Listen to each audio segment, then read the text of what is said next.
ముఖ్య స్నేహితుని నమ్మొద్దు.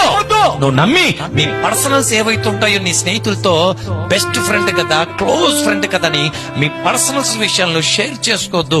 ఒకరోజు వాడు బట్ట బయలు చేస్తాడు, నీ జీవితాన్ని రచ్చ చేస్తాడు, సొసైటీలో నీకున్నటువంటి మంచి పేరును పాడు చేస్తాడు.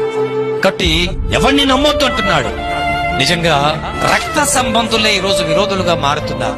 మీ వాళ్ళే మీకు విరోధులుగా మారుతున్నప్పుడు కుంగిపోవద్దు. మంచివాడు అనుకున్న వాడు చెడ్డవాడిగా మారిపోయాడు, అయినా కూడా నువ్వు కుంగిపోవద్దు. అదే అంటున్నాడు మీకు, అయినను నేను నా దేవుని కోసం ఎదురు చూచెదను.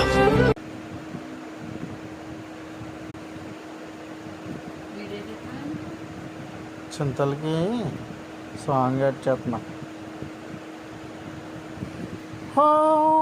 డియో